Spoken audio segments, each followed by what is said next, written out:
Яңалыклар чыгарылышы үз эшен башлап җибәрде. Студияда Алина Хисматуллина, хәерле кич. Икенче маршрут белән хәрәкәт итүче автобусны яртышар сәгать көтәләр, сәбәпләре нидә? Шәһәрдә гриппка каршы вакцинация кампаниясе дәвам итә. Бүген Чаллы хезмәткәрләрдә укол ясаттылар. Бу хакта Римма Әхмәтова. Яршаллы проспектында гипермаркет төзелешенә керештеләр. Бу автомобиль йөртүчеләр өчен кыенлыклар тудырмыймы? Гүзәл Шихапова ачыклады. Шәһәрдәшләр 20-30 минут автобус көтәбез дип зарлана. Сүз икенче-өченче маршрутлар турында бара. Алар автостанциядән Мәскәү Тынычлык проспектлары буйлап хәрәкәт итеп, 65-нче комплекстан борылып, икенче проспект буйлап яна автовокзал ягына хәрәкәт итә. Проблеманы чишү юллары бармы? Гүзәл Шихапова ачыклады.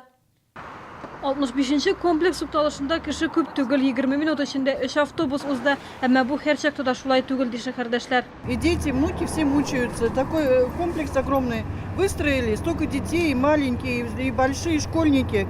Вот зимой иногда стоим, да, в ту зиму, и уходим, потому что замерзнут, и возвращаются домой дети. Ну, 20 и полчаса бывало. Всяко бывает. Вчера только стояли полчаса здесь. Икенче һәм өченче маршрутларда дөрестән дә автобуслар җитми. Атна башында аларның санын 16-га җиткергәннәр. Моңа кадәр һәрберсендә 10 транспорт хәрәкәт иткән. Бакча сезоны тәмамлану белән ситуация уңайга үзгәргән. Снизили интервал это в пиковое время с 6 до 10. Соответственно, в межпиковое это с 10 до 15:00, это где-то в среднем минимальный интервал должен составлять 12 минут. Но бывают моменты, когда машина сходит с линии по неисправности. Соответственно, к сожалению, на сегодняшний день у нас большое количество простаивает на ремонте. 23 октябрьдән Чаллыда резерв автобуслар эшләячәк. Алар линиядә ватылган автобусларны алмаштырачак.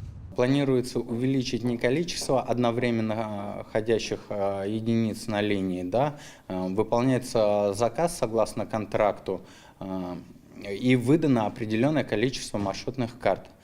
Согласно условиям контракта мы не можем их увеличить, но дополнительно во избежание сходов с линий, да, когда техника ломается и необходимо оперативно заменить автобус на линии, будут организованы вот дежурные машины. Киләчәктә ватылган автобусларны КАМАЗда төзекләндерәчәкләр. Бу килешү эшне тизләтер ди җитәкчеләр. 10-11 маршрутларда да автобуслар саны җитәрлек түгел. Гүзәл Шихапова, Илдар Шайдуллин, Яңалыклар. Чаллы гриппка каршы торырга әзерләнә уку йортларында оешма предприятиеләрдә прививка кампанияләре дәвам итә. Бу көнгә барлыгы 121 меңнән артык кешегә вакцина ясалганы. Бу планның 56%. Быел барлыгы 215 меңнән артык кешегә вакцинация үткәрелергә тиеш. Бүген бу чарага безнең телерадиокомпания кушылды. Хезмәткәрләргә уколны 7-нче поликлиникадан килеп эш урынында ясадылар. Грипп бик йогышлы авыру, мин аны һәр елны ясатырга тырышам, и һәр елны ясатам. Минем семьям да ясата, эшкә килеп ясатуы бик оңгай һәм бик җиңел.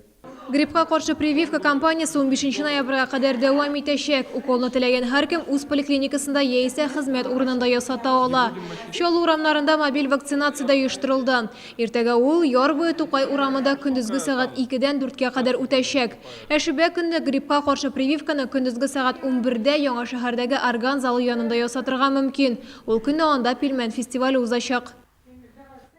Шәһәрдә яңа гипермаркетны төзи башладылар. Ул педагогия институты һәм кәгазьчеләр тукталышлары арасында урнашачак. Икенче лента сәүдә йортын төзү урынында сүз чыккач автомобиль йөртүчеләр төп проспектның берсендә бөкеләр булачак дип курыккан иде. Безнең хәбәрчебез подрядчы оешма җитәкчесе белән очрашып, бу проблеманы ничек хәл итүләрен белеп кайтты. Бинаның мәйданы 10 мең квадрат метрны тәшкил итәчәк. Сәүдә үзәге янында 400 машина өчен стоянка төзеләчәк. Төзелеш эшләрен Мәскәү оешмасы башкара. Тәҗрибәләре бар Россия шәһәрләрендә 10 шундый бина җиткергәннәр. Гипермаркет автомобиль йөртүчеләргә комачауламаячак ди җитәкче. Здесь будут организованы парковочные места для посетителей торгового комплекса «Лента». Также будет обустроен в рамках пожелания жителей города и главного архитектора сквозной проезд, который будет соединять проезд на Набережно-Челнинский проспект и на улицу Титова. Поэтому здесь затруднений при движении никаких не возникнет. Йөк машиналары яңа товарны Сергей Титов проспектынан кайтарачак. Проектны баш автоинспектор күрмәгән әле. Выделенные парковочные места, хоть наземные, там, скажем, хоть подземные, там, я думаю, что тут проблем особо, наверное, не будет. Заезды мы согласовывать будем по-любому, естественно. Bina kilesi yılının avgustunda əzir bulaşak. Padraşçı şəhərdaşlarını da işə cəlb ite. Bundan tür şaullar Səudiya üzəgində də işləyəcək. Güzel Şıxapov, Eldar Şaydulлин, Яңалыклар. Шәһәрдә яшелләндерү һәм чисталык айлыгы дәвам итә. 21 октябрьдә шәһәр күләм өмә оештырылачак. Чалалар бу датаны көтеп тормыйча атна уртасында да өмәләр уздыра. Яршалы җылылык шелтәрләре оешмасы хезмәткәрләре Вахитов проспекты буенча оештырды. Оешмаларга парк, сквер, урам территорияләре беркетелгән. Şehirde çista bulun tileybiz, yaz günü de çıkabız, kış günü de çıkabız. Biz her vakitte de bizim bu bizim territoriya, biz onu çista bulun tileybiz her vakitte de. Нур яшьләр үзәгендә без татар балалары дип исемләнгән сәнгатьле уку бәйгесе оештырыла. Шигырьләрне татар телендә укырга кирәк. Бәйге 23 октябрьдә көндезге сәгать 2-дә башлана. Чарада 16-дан 25 яшькә кадәрге югары сыйныф укучылары, студентлар катнаша ала. Моның өчен 20 октябрьгә кадәр Нур яшьләр үзәгенең Мизгел клубына мөрәҗәгать итәргә кирәк. Хәзер рекламалы мәгълүмат Чаллыда күптән көтелгән Бөтен Россия ярминкәсе дәвам итә. Аның безгә 5нче тапкыр килүе. Матур, яхшы сыйфатлы кием, салым, йорт кирәк-яраклары, үзенчәлекле ризыклар бу нигъмәтләр турында алдагы материалда. Павильон иртәннән бирле шаугыр килә. Балык ризыклар куелган киштәләрне узып китәрмен диме. Сатучылар Якутия һәм Ерак Көнчыгышның иң затлы балыкларын, яхшы улдык, селедка алып килгән. Ит ризыкларын күреп тә шаккатасың. Рус мишендә әзерләнгән күркә, куян, үрдәк, бүдәнә. Күргәзмәгә килүчеләр шулай удмурт телендә җитештерелгән сөт ризыкларын, Абхазия сырларын, табигый көнбагыш һәм кукуруз майларын алырга ашыга. Балык тамакларга бәләбәй хаклары яңа суртылган бал ышый. Очень весело, как будто какой-то праздник приехал. Очень много рыбы, мяса, ну и также косметику я приобрела. Очень интересная ярмарка, мне так нравится, прям необычно. Күргәзмәне оештыручылар бакчачыларын да онытмаган. Монда яхшы сыйфатлы бакча инструментлар алырга була. Хуҗабикәләр исә матур савыт-саба, текстиль, үй кирәк-ярагы табар. Ярминкәдә киемнәр дә сатыла. Аерым оста теккән пальтолар, мех унтылар, үзгә аксессуарлар. Чаллыда Бөтен Россия ярминкәсе 22 октябрьгә кадәр эшләячәк. Ул 32 комплекстагы Мегастрой кибете янында урнашкан.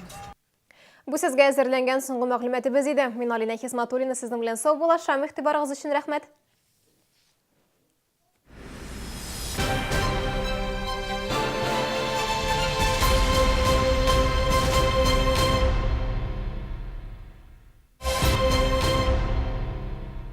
Выставка «1000 шапок» — это всегда более 1000 меховых головных уборов. Всегда новая коллекция. Это постоянные клиенты и хорошие отзывы от покупателей. Не ожидала, что здесь такой выбор большой. Выбрала себе 2 шапочки. Ассортимент очень большой и очень дешевый. Всегда все можно выбрать, какой тебе надо.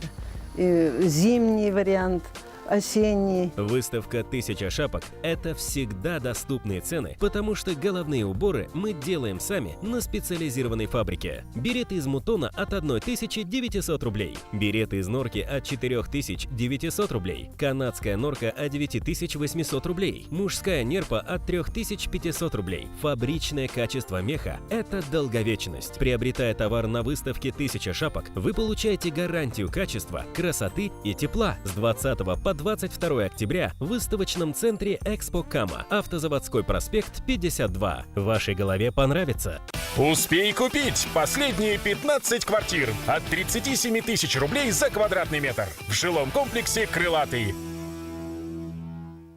Всероссийская ярмарка в Набережных Челнах с 18 по 22 октября. Пожалуй, одна из лучших ярмарок России. Павильон у гипермаркета «Мегастрой» рядом с 32-м комплексом. В магазине «Зима» новое поступление дубленок, норковых и мутоновых шуб и скидки от 10 до 50%. «Зима», ТЦ Палитра, 3-й этаж. Лазерная эпиляция без боли в студии «Лазер Про». Все специалисты с медицинским образованием. Консультация и первая процедура бесплатно. Действует беспроцентная рассрочка. Телефон 20 57 00.